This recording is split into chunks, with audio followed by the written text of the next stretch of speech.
নমস্কাৰ, মই ৰঞ্জন চৌধুৰী। বেজী জ্বলোৱাৰ কাৰণে চাৰিওফালে প্ৰস্তুতি হৈ আছে 2026-ৰ মাঘ বিহুৰ। কওকচোন বাৰু 2025-ৰ মাঘ বিহুৰ সময়ছোৱাত আপোনালোকে কোনোবাই ভাবিব পাৰিছিলেনে যে 2026-ৰ মাঘ বিহুত জুবিন নাথাকিব? হয়তো কিছুমানে ভাবিছিলে, নভবা নহয়। কিছুমানে ভাবিছিলে, কাৰণ যিসকলে চক্ৰান্ত কৰিছিলে খুব ছিষ্টেমেটিক আৰু প্লেনফুলি তাক হত্যা কৰাৰ কাৰণে। আমি হয়তো সাধাৰণবিলাকে আমি গম পোৱা নাছিলোঁ, কিন্তু যেতিয়া টাৰ্গেট লৈ লয় মানুহে কাৰোবাক মাৰিবলৈ, হত্যা কৰিবলৈ, আমি দেখিছোঁ এইটো ৰাজীৱ গান্ধীৰ কেছেই হওক, মুজিবুৰ ৰহমান হওক, ইন্দিৰা গান্ধী হওক, টাৰ্গেট কৰি লয়, টাৰ্গেট হিচাপে কামটো কৰে তেওঁলোকে। কিন্তু এটা সাধাৰণতে আমি বুজি নাপাওঁ। যি নহওক, আমিতো নিশ্চয় এটলিষ্ট মইতো ভবা নাই, আপোনালোকেও মোৰ লগত এগ্ৰী হ'ব, আপোনালোকে চাগে ভবা নাই। তো হিমন্ত বিশ্ব শৰ্মা কৈছে যে নিম কেয়াৰ হস্পিটেলৰ ডক্টৰৰ এডভাইচ আছিলে জুই আৰু পানীৰ পৰা দূৰত থাকিব লাগে জুবিন। তো এতিয়া প্ৰশ্নটো হ'ল, গৰিমাই চাগে ভালকৈ জানিব যে যোৱাবাৰৰ এই যে বেজী জ্বলিছিলে, বেজীৰ পৰা তাৰ ওচৰা ওচৰি ক'ৰবাত আছিলে নেকি জুবিন, বা কিমান দূৰত্বত আছিলে, বা সেইদিনাখন টোটেলি কোনো শুই আছিলে গোটেই দিনটো। সেইটো চাগে আটাইতকৈ ভাল উত্তৰটো গৰিমাই দিব পাৰিব। হিমন্ত বিশ্ব শৰ্মা সেইটো কৈছে যে পানী আৰু সেইটো।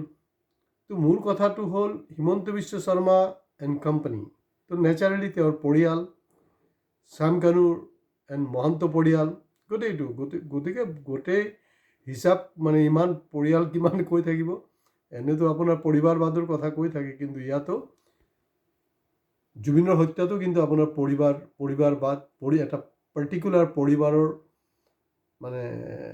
প্লেনিং মতে হৈছে কামবিলাক। এতিয়াতো কোৰ্টে সময়ত ক'ব কি হ'ব নহ'ব, দেখা যাব। যদিও 26-ত জুবিনৰ ন্যায় পোৱাৰ সম্ভাৱনা খুব কম। আৰু মোৰ যেতিয়া কৈ আছোঁ কথাখিনি, মোৰ সঁচাকৈ বৰ বেয়া লাগি আছে।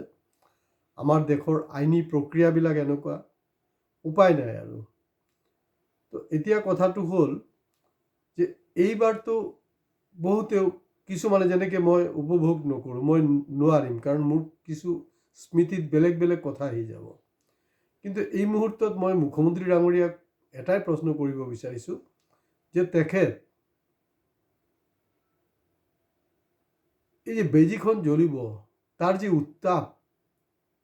উত্তাপটো তেওঁ কি উপভোগ কৰিবলৈ চেষ্টা কৰিব নেকি এনেকুৱা হ'ব পাৰে তেওঁ হয়তো নকৰে। এনে ফটো ছেশ্যন এটা হ'ব। আমি সাধাৰণতে অসমীয়া মানুহে যি ধৰণে উপভোগ কৰোঁ, ৰাতিপুৱা উঠোঁ, যি ধৰণে কৰোঁ আৰু সেই ধৰণে কৰিব পাৰিবনে নাই এটা সন্দেহ আছে। কাৰণ এই যে গোটেই যে হত্যাকাৰীৰ যে টিম এণ্ড কোম্পানী, তেওঁলোকৰো নিশ্চয় এই দুদিন ৰাতি তেওঁলোকৰো টোপনি নহ'ব।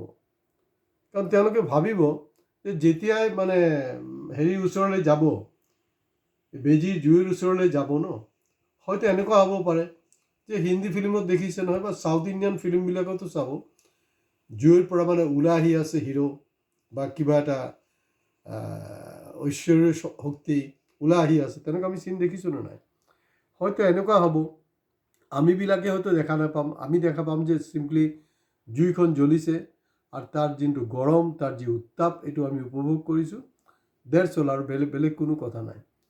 কিন্তু তেওঁলোকে কৰিব পাৰিবনে নাই এইটো সময়তে ক'ব, দেখা যাব।